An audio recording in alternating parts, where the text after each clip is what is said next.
Councilor, what is it that you find objectionable subong sa contracts ng Ceneco with KEPCO-Salcon? Okay, only today, I read in the papers and I was able to get hold of the copy of the request extension of the KEPCO-Salcon old contract. Despite the fact na we already had a recently concluded and consummated contract also with KEPCO-Salcon, but with the lowest calculated bid price of only 3 pesos and 29 cents. I was told as against the old contract, which is at 5 pesos and 42 cents, or a difference of more or less 2 pesos per kilowatt hour. Now, they only extended the old contract at 20 megawatts as against the previous, which is at 40 megawatts. Now, which expired only yesterday, May 25, 2021. Okay. Now, okay, that is good because true that they only contracted the power supply, which is just enough that the Ceneco actually needs or actually wants. As against the 40 megawatts previously contracted, and so therefore clearly there was an overcontracting of more or less 20 megawatts by the previous management. But however, the price still remains at 5 pesos and 42 cents as against the newly consummated contract of only 3 pesos and 29 cents. So clearly an overprice of 2 pesos or more. And if we are to compute it so on for the next 12 months or 1 year, that is equivalent to 368 million pesos of overpriced amount that they will collect from the consumer owner members of Ceneco. All right. Now let's try to make sense of this issue, sir. No? First of all, ang imo nga ginareklamo is why is it nga may overpricing? Although of course we have to be very technical about that. Pero at the core sini is the power supply contract or the PSC with KEPCO-Salcon. Now let's go back a bit of history. Saan kita una nagkontrata with KEPCO-Salcon? 2007. 2007. With a base load contract of 40 megawatts. Base load of 40 megawatts. MEOP, meaning with the minimum energy of P is of with an MEOP, meaning kung magsiling kita MEOP so on, we still need to pay the full 24 hours in spite or regardless the fact that we will consume the said power or not. So regardless whether we will use it, consume it, bayaran sa gid sigapon ang bilog na 24 hours contracted power with KEPCO-Salcon. Now, remember but that before that, yes. Before that, sir, 2007 was the first contract with KEPCO-Salcon, and you have now an issue about the rate or ang total contracted power or base load, which is 40 megawatts. Daydayon ta na karon. Yes. Ang next is you have a copy of the amended contract in 2013. Yes. What's wrong with this contract? Ang 2013. Basically, the amended contract is just an additional power contract we had with KEPCO-Salcon for an additional of 24 megawatts. 34. Okay. So, name mo na sa 64. Total of 64.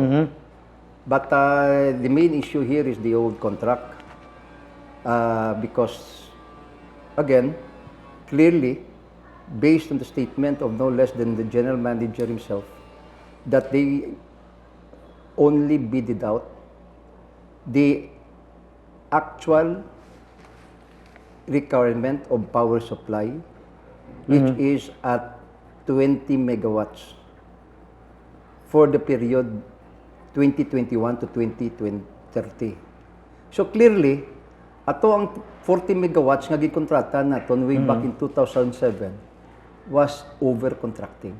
Meaning, when you say of over-contracting, something which we did not want, something which we did not require, something which we did not use, or something which we did not consume. Why? Hindi man naton kinahanglan. Nga nalabot mong conclusion nga muna. Because if you look at the power billing that we have now, under the ERC case, amoy na siya banwa o konsoon ang kaso, inablang unnominated contract quantities na kung sa diin ginasukot sa aton sa KEPCO-Salcon, ang price differential o kung ang ini nga power nga wala man naton gin-demand, wala man naton siling naton nga ginpangayo sa ila, why man naton na consume or nagamit. Apang ginasukot ini nila sa aton sa gihapon. In a total amount gani of 232 million pesos. Sa simpleng istorya, nagsobra kita kontrata kuryente. Yes. Nga Bacolod. Okay. Bacolod. But this is 2007. You're talking about the 2007 contract. Ano kasang 2007? I was at the time, what was I? At the time when Konsyal I ka na? first became councilor, I was already a councilor of the city of Bacolod. Yes. Sino ang mayor that time? Being Leonardia. Ang presidente kasi Ceneco was Arnel Tony Lapore. Lapore, correct. Nga wala gin-raise ini nga issue in 2007. Because that was actually never revealed to us. Yeah. What do you mean? Even in fact, even the request, Arya, when it was brought first before my attention, it was in 2017 because ito lang nga gina-collect na sang KEPCO-Salcon ang ilang unnominated contract quantities differential in the amount of 232 million. And so therefore, I started asking already, what is this? And you know what, these documents, way back in 2017, ginapangayo ko until now, inibala ang power projection or power forecast or study of the Corporate Planning Division or Department of Ceneco. Kaya dira ta mabalaan kung pilagid ang requirement o kung pilagid ang demand nga kuryente sa Ceneco. Ikadua, I was already asking to as early as 2017 a copy of the board resolution together with the minutes of that said board meeting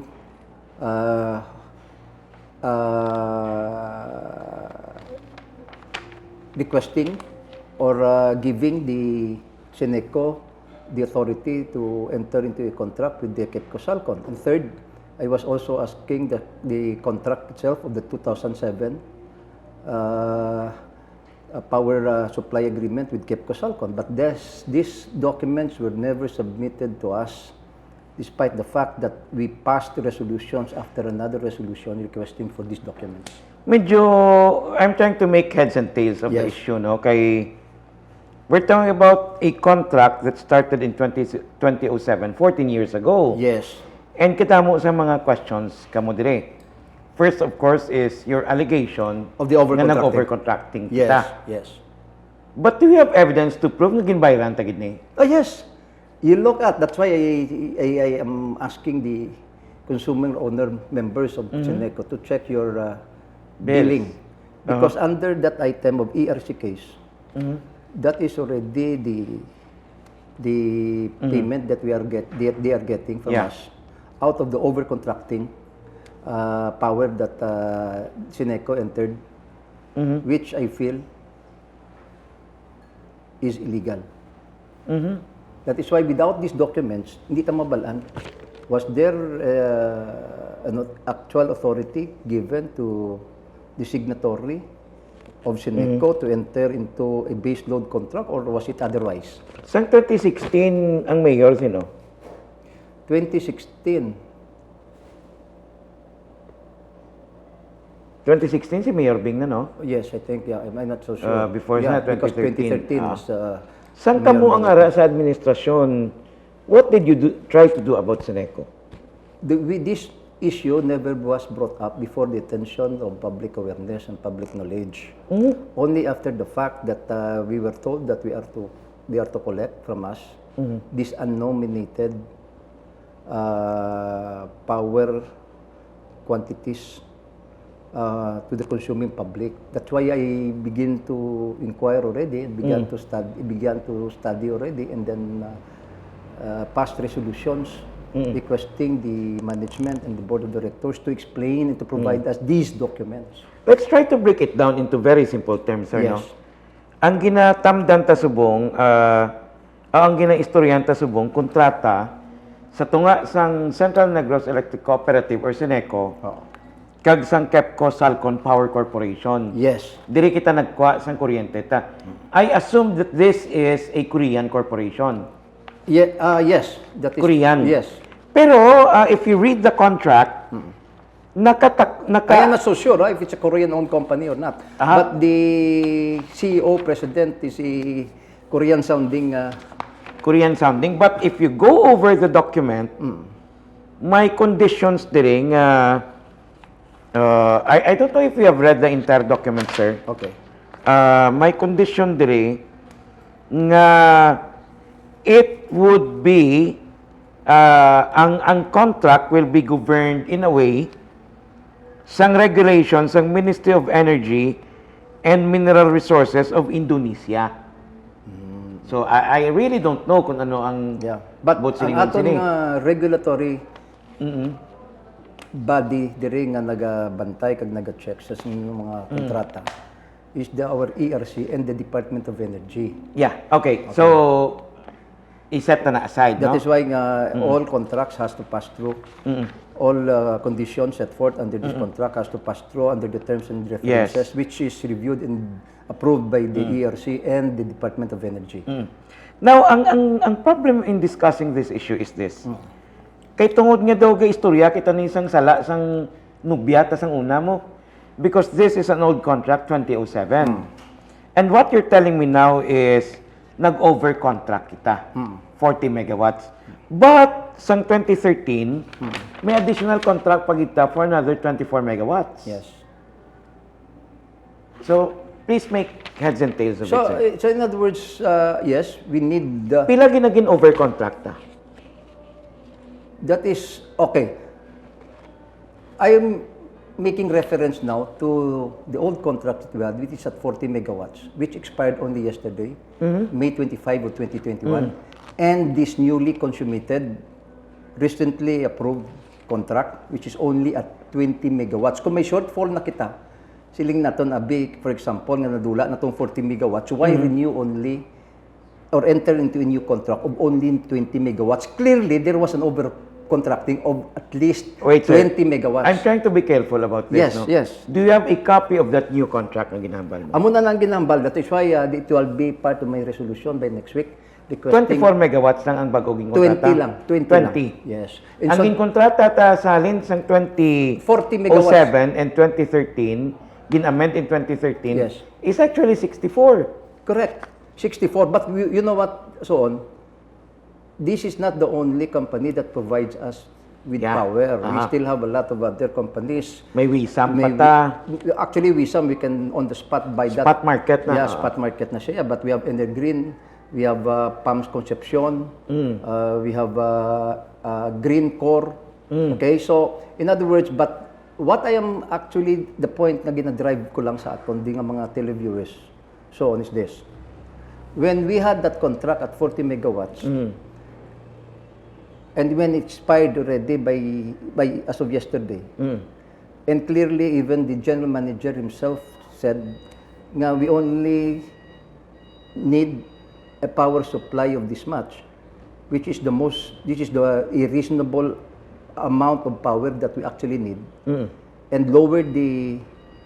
contract to only 20 megawatts, clearly there was already an overcontracting of at least 20 megawatts. Although, I'm trying to be careful about this, Yes, you know. oo. Kay base false positive bala. What do you mean? Nagkontrata ta 20 megawatts sila Oo. recently. Kay base lain man ang kakinanglanan ta subong kumpara sa una. No, but then again, we have to look at it this way. We are But then you inclusive. have to prove that. Wala pa ta dokumento eh. No, because you know And what? you don't have studies right now. No, but you know what, so on is this. That is why I need all those documents previous. Exactly the point. Nan. Because you don't have documents I right don't now. have documents right now, but basically, clearly, KEPCO-Salcon, through this ERC case, are already collecting a certain amount from the consuming members of Ceneco. Sa kuryente nga wala man naton gin pangayo, sa kuryente nga wala man naton gin usar o kung gin consume. Ari, sir, What other proof do you think does the people need? Kung Ari, sir, aral na okay, gid sa ginapasukot simple- na nila sa ato, no? Hindi, ang point ko is this. Oo. Sa simpleng istorya, why man tayo nag-solicit kuryente mo? Kay kooperatiba man na mo. Pero what you're trying to say now is, ginpasubrahan kontrata sa kooperatiba. Yeah. Ang pamangkot sinong responsable sina. That is right. Because we are talking about a contract na sugod pa sa 2007. Yes. Kagkahapon lang Now, to nag-expire. answer that question, dira ta mabalaan, kung tagaan kita nila sang papeles, sang atong tatlong nga ginapangayo ta, is there really a requirement of this much of 40 megawatts base load contract, or was it just simply a contract which is intermediate nga kung sa diin nga what is only required from Ceneco amula na yung ipakontrata ta sa ila. Na makita ina naton, is there really a demand of so much based on the forecast study or projections of the corporate planning division or department of Ceneco kay sila na nag-determine sa aton kung pila ka ano kadako o ano kadamo nga supply ang kinahanglan naton during that time. Now, we need also to get the board resolution kung ano ba lang ang ginhatag nga sang board sa aton nga magpirma kung ano sahi nga kontrata.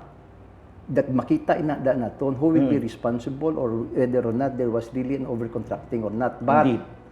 na mere fact banwa nga ginasuon nga gina-collect na ini sa aton ang pila ka amount or the 232 million from us for something which we did not use, we did not seek, we did not demand, or we did not consume is already a clear confirmation that there was indeed an overcontracting. Ba't nga wala ka mo may ginimo parte sina? That is why when it was brought before the attention, when it was made public, I began to study and began to starting asking questions already and began asking for documents already, which until now, for the last 4 or 5 years, wala gid nila ginhatag sa aton. But sa sinina naman nga tikal nila, clearly there was an overcontracting and clearly there will be another case of overpricing on the part of the new management, considering the fact nga nag-extend sila sa isa ka kontrata nga may ara na nga daan existing contract. Consummated, in other words, nag-agi sa insakto nga competitive selection process, your bidding, kag gintagaan na ini sila sang resolusyon subject only to their denial or their confirmation. Tinga gustuhon pa nila mag-extend sa kontrata. I-refine taning Yes. issue ha. Yes. One, ang imo nga ginareklamo is overcontracting. Second, before Yes. sa 2007 nga contract ni Yes. hasta sa 21 yesterday, Yes. which is May 26. Yes. Okay. Ang second issue mo is alleged overpricing, Yes. which is kind of difficult to establish by now. Nga nakahambal ka with certainty nga may overpricing. Because base sa ilang statement, and based on the documents also nga nakita ko, first of all, they just recently concluded the bidding wherein the lowest calculated bid price has already been established.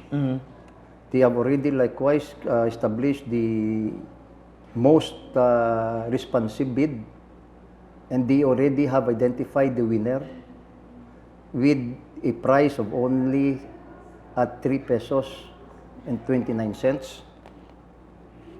Yet, they would prefer to extend the old contract with a bid price then at that time of 5 pesos and 24 cents.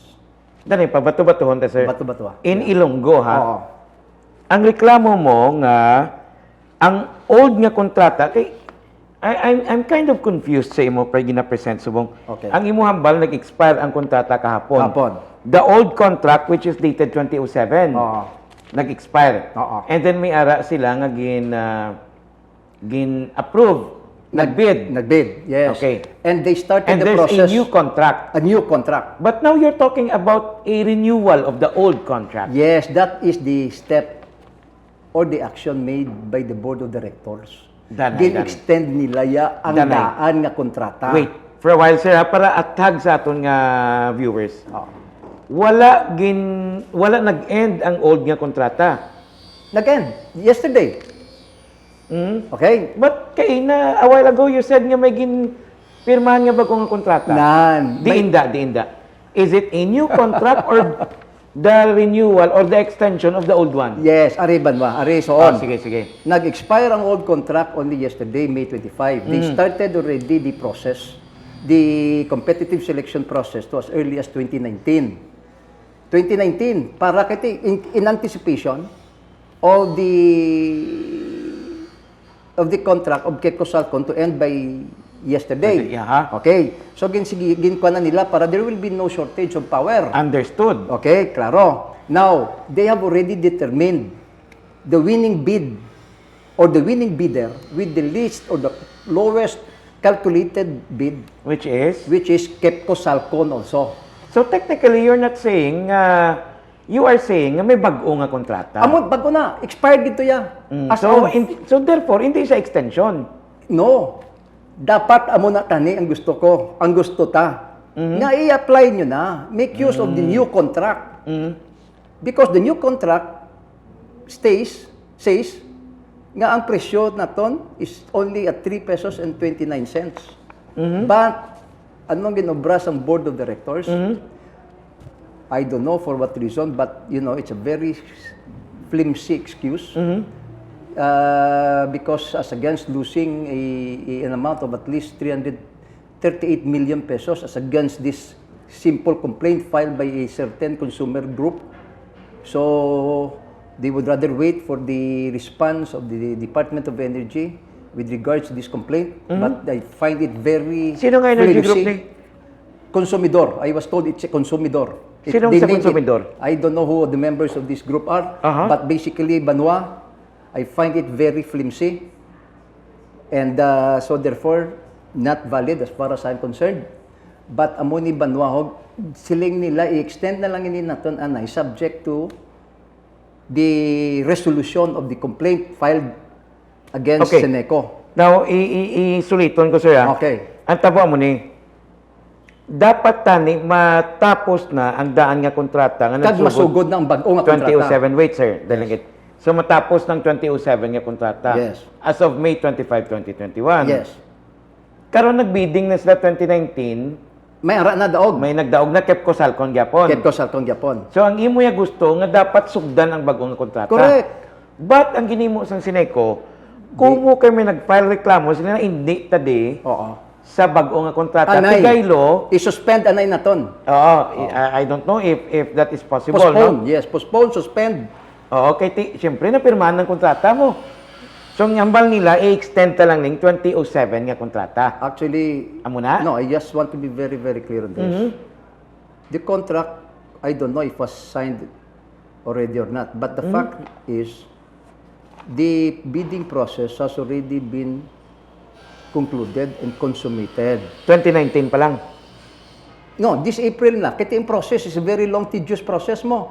Ginanay sa review o kung sa approval sang DOE, ERC, dapat paprubahan mo man ang terms of reference, etc. May mga plano na, development plan, etc. Paprubahan mo man ang procurement plan, etc. Paprubahan mo man. In other words, it took the independent third-party bids and awards committee, together with its technical working group, 2 years to finally arrive at a winning bidder. Now, ginsubmit na nila sa board of director through the general manager, Attorney Dan, for approval or for denial. But the board of directors never acted on it, despite the fact that there is a requirement of not more than 15 days for the board of directors to act on a certain resolution. Okay. Or sa sining mga bidding. So what you're stating now is imo analysis because gabalik ta sa rate subong mo. Yes. Sa 2007 nga rate, ang kada kilowatt hour is 5 ka pesos 42 centimos. Yes. Sa bag-utan nga kontrata, 3 pesos kag 40 or 29 cents. 29 centimos. Oo. Meaning mas mahal ang daan nga kontrata. Yes. Okay? So why will But you are not stating a fact, you are stating an opinion. Nga para sa imuya, ginpadayon ang daan nga kontrata kay mas mahal ang kuryente. Yes. Okay? Now, Mhm. based on this statement made by the board of directors, but clearly just this morning, nakagawa gid man nga siling nila extend nila. And so therefore, these are the things that we need to know. We need to know the content of the new contract. Wherein KEPCO-Salcon itself being the winning bidder. And to confirm also likewise whether or not the price is actually at how much, because sila mismo ang nagsiling sa aton, the board of directors themselves and the management themselves, they said that this contract will be lower at the very least by 1 peso. Sino nga bal? The general manager himself, Attorney Dan, in its previous statement made last January of 2021, that this new contract, which will be applied by June, will be lesser by at least 1 peso compared to the previous contract. I remember that. Biskan basihan ta na lang sa 1 ka piso. Because why? Pakita data as to the amount kung pilagid ang ilang lowest calculated bid nga nakuha. But based on the statement of the general manager himself alone, nga siling niya nga hindi magkulang sa 1 ka piso ang panubuon namon sa sining bag-o nga kontrata, which will be applied by June of 2021. But that is the problem sa inyo sa konseho because kaulihi ka mo pirmi eh. But you know what? It's not that. But if we only know the facts, we only know the details of the facts, you know what? Who would ever tell nga amo na galing plano? You know what? The same issue basically banwa kag soon sa Basiwa issue. You know, the issue about Basiwa, the board of directors, denial after denial, they have been keeping records from us, they have been keeping documents from us, until finally, one day, we just woke up that the contract has already been signed by the chairman of the board of directors himself. So this is basically the same lesson that we will learn. And that is why, not as early as now, I am making the people of the city of Bacolod and the consumers of Ceneco be aware of these issues, because this is no different from the Basiwa issue. But the valid question there is this, no? Yes. There was a time nga ara ka sa administrasyon because si Monico used to be mayor. Okay.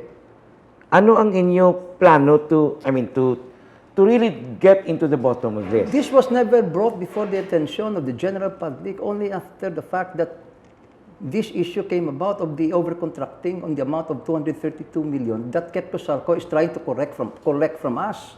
Which is a problem because wala mechanism nga ang city government can review the contracts. We can only do that only after the fact. Kami oversight function. But did you exercise that oversight function through After the years? the fact Wala. nga nambalaan ko. No, but this was 2007, sir. But we did not know. We will never know until the fact that there is already some anomalies or irregularities committed by the board of directors of Ceneco. But isn't that the problem sa Ceneco issue and Basiwa? Yes, what about? Because you don't actually, ang city government does not give the paglupok or to be frank about it, Oo. unless lapit election. No, excuse me, no, not No, at no, all. no, no, I'm not referring to you. It's Oo. the city government itself.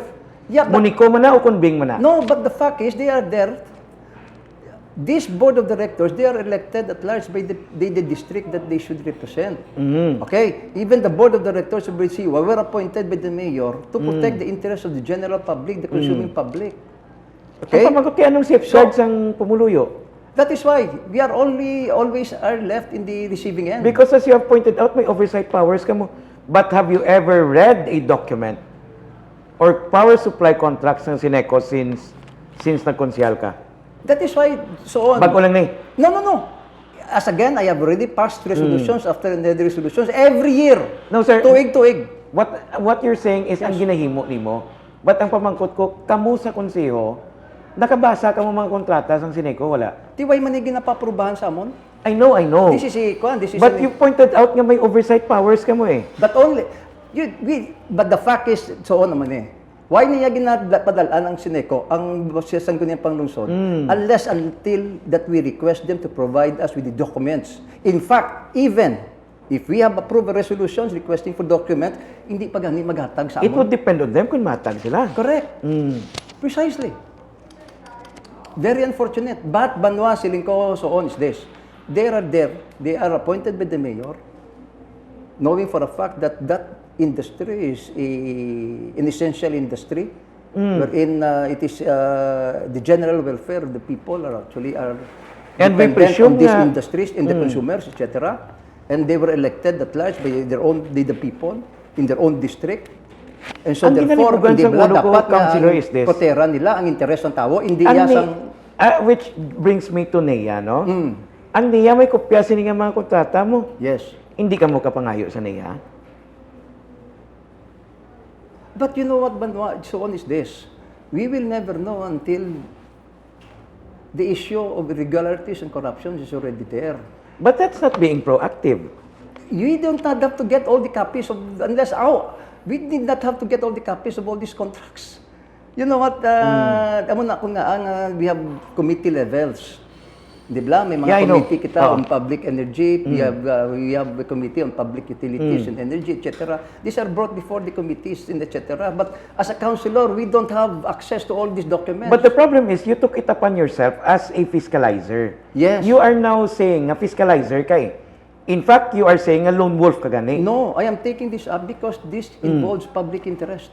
That is Indeed. why. That is why, so on, even before, I have been fighting Basiwa way back in 2013. No, we're talking I about was Ceneco. already, I was then, in fact, even, Ang point ko, sir, is Yes. this. If you want to fiscalize and be diligent party sini, Oo. isn't that your obligation nga tanan nga dokumento basahon mo? you know what, you have to also have to, you cannot spread yourself too thinly in a lot of things. So on, you know, the limitations of each and every one of us.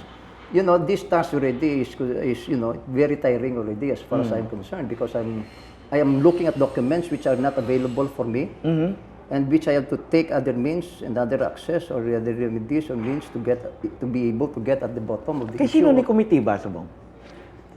Ang committee chairman is Attorney Baribar. Kasi Attorney Archie Energy and Yapon. Public Utilities. Okay? So, being a lone wolf in a lone opposition is already a very tasking job for me. But you cannot, you know, all the time say that I should be on top of all the things or contracts that affects the city, etc. So therefore, so on, all I'm saying is, bantayan na naton because, again, they just entered I don't know if this requires the approval of VRC in an extension, but this is an entirely new contract, as far as I'm concerned. But at least somehow we are able to, is this not diligence on the part of the city to, this is only its first day of implementation of the extension of the old contract. Is this not part of the city to take a diligent course of action to somehow review this contract before it can do damage for the rest of the year? Kay 1 year extension ini mo. But then of course, we know nga ang Ceneco is also being politicized. Di ba? Correct. That is why ako yaga silingkod da soon nga wala sa may nagpungko da nga board of directors without political backings from the new government center. Or any mayor for that matter. Or any mayor for that matter, in every election. Gain tragedya because ginagamit ina sa aton opisyalis ang gobyerno for political purposes. Amo nang masubo ang istorya sang banwa. Yes. So dapat we need to do to as early as now, we have to wake up already the awareness and the ang sentiments ng tao with regards to the issue. We are only in day 1. First day pa lang ni naton. But if we are to complete the whole year based on the old contract, we will stand to lose no less than 368 million pesos wherein sukton ina nila sa aton for the rest of the year. As soon as you have a copy of that new contract, let me know, sir. Pangayoon ko na siya soon because I will pass a resolution requesting the Board of Directors to provide us with this new consummated bid offer given to them. It's not a contract, bid offer given to them by KEPCO-Salcon. Because we will do our own request. Yes. Oo, pati sina. Councilor Jun Gamboa, thank you so much. Thank you, sir. Madamong salamat.